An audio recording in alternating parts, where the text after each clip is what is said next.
The town of Hollow Creek was small and quiet. Nestled beside a sprawling forest, it was the kind of place where nothing much happened. The Miller family, John, Mary and their son, Max, were enjoying a rare sunny Saturday with a picnic in the woods. Laughter echoed through the trees as Max chased butterflies, his red shirt a flash of colour against the green. It was a perfect day for a family outing. The air was warm, the smell of pine needles strong and fresh. John spread out the blanket while Mary unpacked the basket. Max, full of energy, ran ahead into a clearing. He stopped, captivated by something he saw beneath the trees. It shimmered faintly in the dappled sunlight, beckoning him closer. Max, honey, don't go too far. Mary called out, her voice edged with a mother's instinctive caution. But Max was already gone, slipping silently between the trees, his eyes fixed on the shimmering object. He wanted to see what it was, his curiosity overwhelming any fear he might have felt. John and Mary continued setting up their picnic, their conversation a comfortable murmur in the quiet woods. Minutes passed. They called out to Max again, their voices louder this time, a thread of worry weaving its way into their casual joy. There was no answer. Silence met their calls, broken only by the rustle of leaves in the gentle breeze. Their hearts pounded in their chests, a sense of dread slowly replacing their carefree mood. Max! John's voice echoed through the trees, sharper this time, laced with growing panic. Fear painted Mary's face pale and stricken. They searched the clearing, their eyes scanning the dense undergrowth, the imposing trees that seemed to watch them silently. Each rustle of leaves, each snapping twig, sent their hearts racing faster. They called Max's name until their voices were hoarse, their hope dwindling with every passing moment. John ventured deeper into the woods, following the direction Max had taken. The trees grew denser, the sunlight barely penetrating the thick canopy. The air grew heavy, filled with an eerie silence that pressed in on them. They were losing precious time rapidly. Deeper and deeper into the woods they went, their fear a living, breathing thing now. The familiar forest had taken on a menacing air. Strange symbols etched into the bark of ancient trees appeared at irregular intervals. They meant nothing to John and Mary, yet they radiated an unsettling, eerie energy. And then there were the whispers. Soft, indistinct murmurs seemed to emanate from the woods themselves. They couldn't make out any words, but the sound sent chills down their spines. The whispers seemed to follow them, circling them, weaving a tapestry of fear around them. They were not alone. They stumbled upon a clearing, a circle of ancient stones standing silently in the dappled sunlight. The air was thick with an eerie stillness, as if time itself had paused to observe this sacred place. Max, there he is. We've been looking for him everywhere.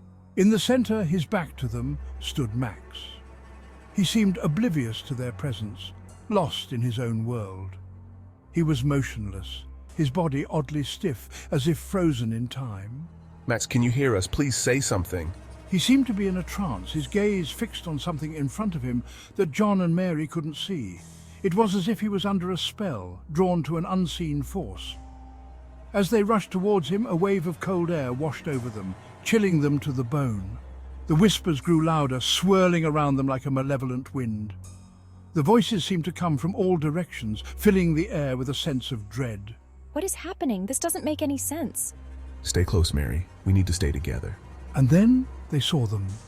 Shadows moving in the periphery of their vision. Ghostly figures, shimmering in the air, surrounded the stone circle. Their presence was both mesmerizing and terrifying. Their forms were indistinct, their faces hidden in the shadows. It was impossible to tell if they were friend or foe. They were chanting, their voices low and guttural, their words weaving a spell of dread around the clearing. The air was thick with an ancient power, and the forest seemed to come alive with their incantations. Terror, raw and primal, seized John and Mary. They grabbed Max, shaking him, calling his name, desperate to break through whatever held him captive. Max, wake up, please. Max, snap out of it. He remained unresponsive, his eyes blank, his body stiff. The ghostly figures turned towards them, their chanting growing louder, their forms solidifying, taking on a menacing presence. It was Rusty, their loyal golden retriever, who snapped them out of their terror. He barked, a sharp, commanding sound that cut through the ghostly chanting. He nudged them with his nose, urging them to follow him. They didn't hesitate. They ran, clutching Max, their hearts pounding against their ribs, the ghostly figures in pursuit. They didn't stop running until they reached the familiar path leading back to their car. The whispers faded, the eerie silence of the forest replaced by the sound of their hurried footsteps, the ghostly figures vanishing as quickly as they had appeared. Max remained unresponsive, his eyes still vacant, his body still stiff. It was as if he was trapped in a world only he could see. Get him in the car quickly. We need to get him home.